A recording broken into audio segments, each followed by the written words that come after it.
today's job. Got called out to this on the weekend. This stop tap is split. So I'll shut it off. You can see there, split on the body. I've actually got the water off outside, but it's just draining what's left in the pipework. What we'll do, once that's drained out, what I'm planning on doing, disconnect that bit of iron out of that socket there, put a male iron into that, bit of copper, swing it back to the wall. I'm going to put a garden tap on the wall there, so this pipe can actually be used. It's not just a dead leg. Obviously it's not ideal, but it's going into the ground, and then it runs the whole length of the back garden and goes back to the front of the road. So it's just going to be a redundant pipe otherwise. It hasn't been used in years, and it's obviously just split in this cold weather. On it, I'm going to put an isolation valve on there, and then I'll lag this pipe work and get some shots of it as I'm doing it, so you can see what's going on. But yeah, I got called out to this on a Sunday, so I just isolated it. The customer couldn't actually turn it off, so I've just turned it off. And then quoted them to come back and do this, which is the best thing I can really do, really. So it stops it from being a dead leg and gives them an outside tap to use in their garden. Right, I've just got some Stilsons on that. I've tried to wind that pipe out of that fitting, but it is not budging. So I'm gonna have to turn the stopcock out instead, get a male line on there, and then get a garden tap mounted somewhere on this wall. But that fitting is absolutely solid. Then I can try, my options are either cut it there and get a special fitting to go onto that, but they're quite big, bulky fittings. So I think the best option is just to get rid of that. But you can see there, that stopcock's just completely split straight down the body. So it's just a mixture of age and the weather that's just caused that to happen. Right, we've got that stopcock off. That's the end of that pipe. So hopefully them threads are alright. We can just wind a male line, female line even. Got a bucket, some fittings in here, what I think I'd need. Couldn't quite remember, but hoping that one there should just wind into there, which it does. Lovely jubbly. So what we'll do, we'll get that back off. We'll get something on them threads to make a seal, get that on there, bit of pipe, isolation valve, and then I'll bend it back to the wall and put a garden tap. I don't really know where to put it, to be honest. Probably there maybe, it's a bit tight, but no else to really put it because we've got this greenery on the wall. So, and this wall's only not even a proper wall, so it's gonna have to go there. Maybe, I don't know, put it on that little inset bit of brick there. I don't know, we'll see. Right, I've just turned the water back on from outside, so hopefully there's no water leaking out here. Right, lovely, that's fine. And we're live up to that point now. Just put, oh god, Jesus. Water there. We're all good for leaks on that, so what I'll do now is get that bent back to the wall somewhere. Wondering if that's going to be if I'll get it, maybe put it there.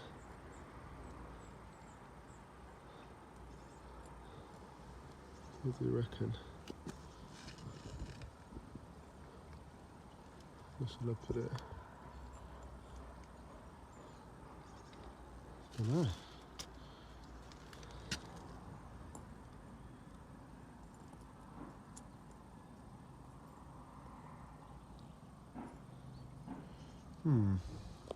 Have a think about that one, see where I want to put it, and then I'll come back to you. Right, what I've decided to do is mount it there. I'm just going to angle it back like that, 90, little kick back to the wall. And then what we'll do, get that on there like that. And that'll just push back into there. Get that screwed in, and then what we'll do, we'll lag that up, lag all that pipe up going down there. And then we've got a isolation outside and a garden tap on the wall. Hopefully be a bit of a better job than it was before, and the customer should be happy. So we're going to get some plugs in there now.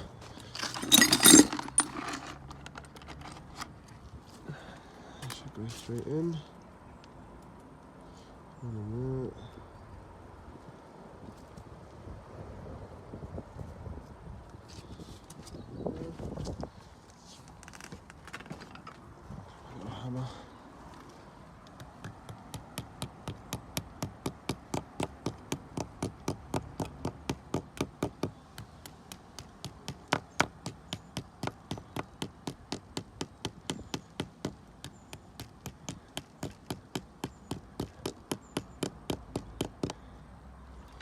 Put it in there like that. Put that last bit in.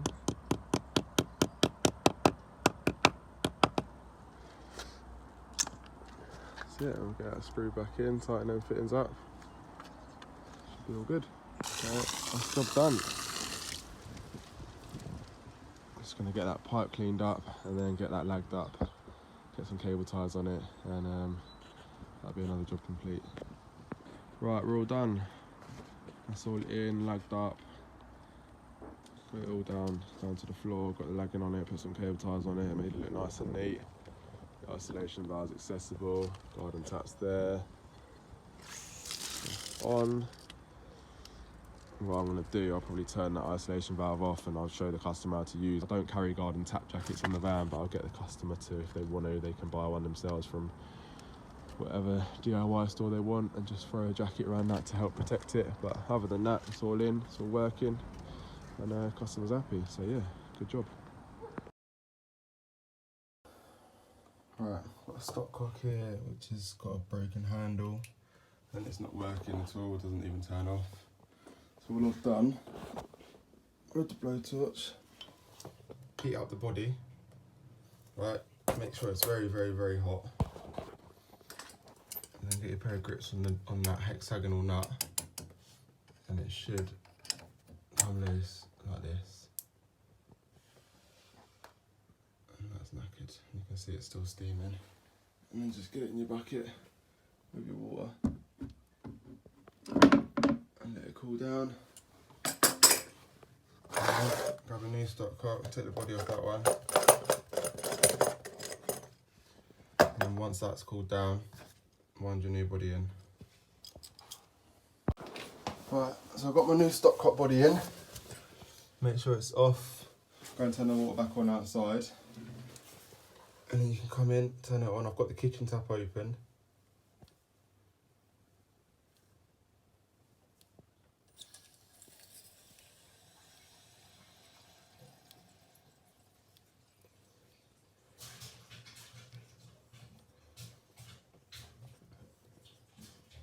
Fully on, half a turn back.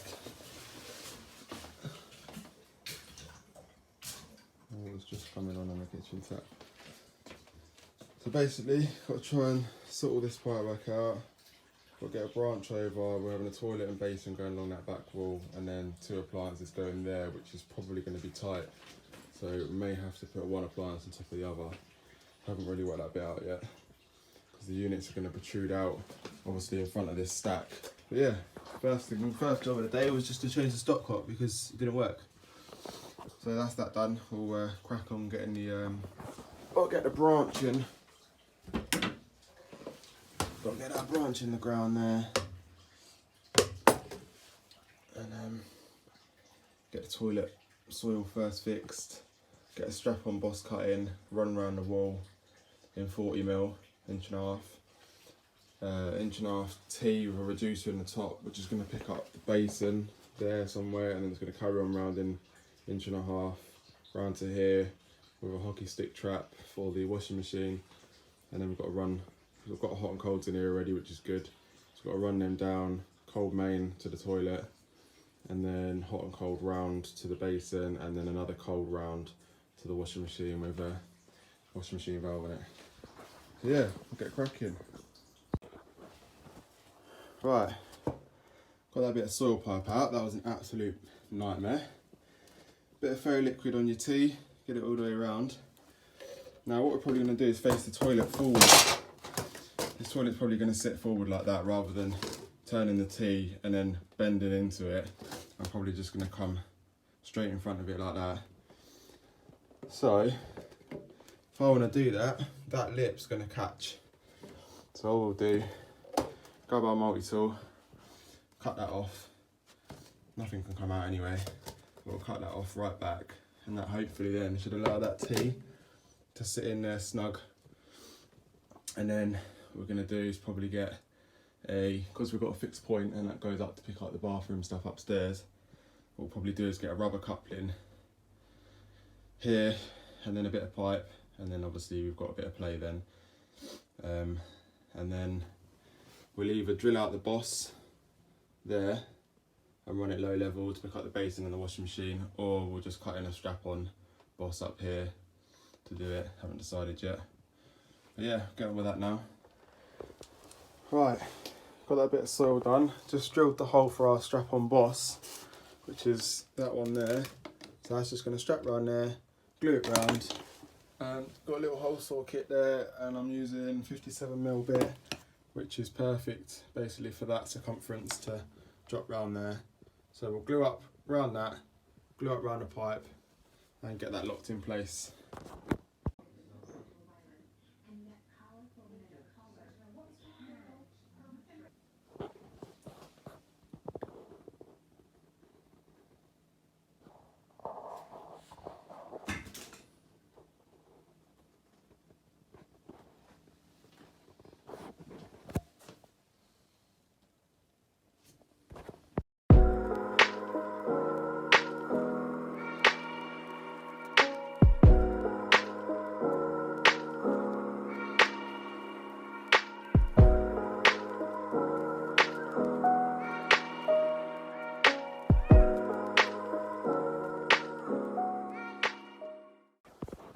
Right, just got that basin first fixed, and yes, I've had to use speed fit elbows. It's all copper behind, first fixed it all in copper soldered, but I've had to use push fit elbows there because the hot gate valve, so the cold inlet to the cylinder, didn't work, so I wasn't able to isolate the hot, so I had to basically just snatch it. As you can see, a little bit of water came out. But yeah, just basically pulled my stop end off and just pushed that on quickly. I had the valve made up with the valve off and just quickly whacked it on. So got a little bit of water, but nothing major. So yeah, that's the basin in. Now I'm going to turn these valves on and give this basin a proper test. And then that'll be that one done. If I can, I'll get some, I'll straighten them up and get, if I can, a little clip on that just to keep them straight, just for my own peace of mind, OCD-ness, but if not, then it's not the end of the world.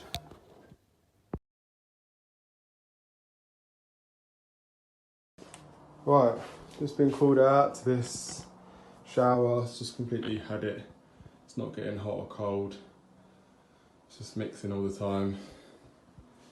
So I'm just going to put in a Triton T80 Easy Fit. But why do people do stuff like this? Absolutely caked in silicone on that elbow. Like, why?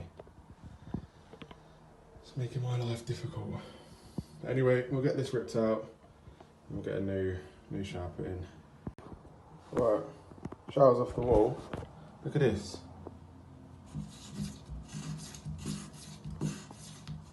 Nicely supported pipe behind the wall. Not. Oh.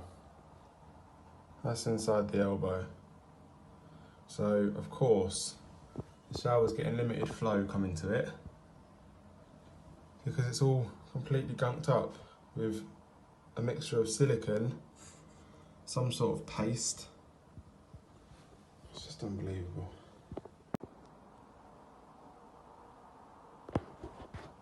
That's it. Shower done.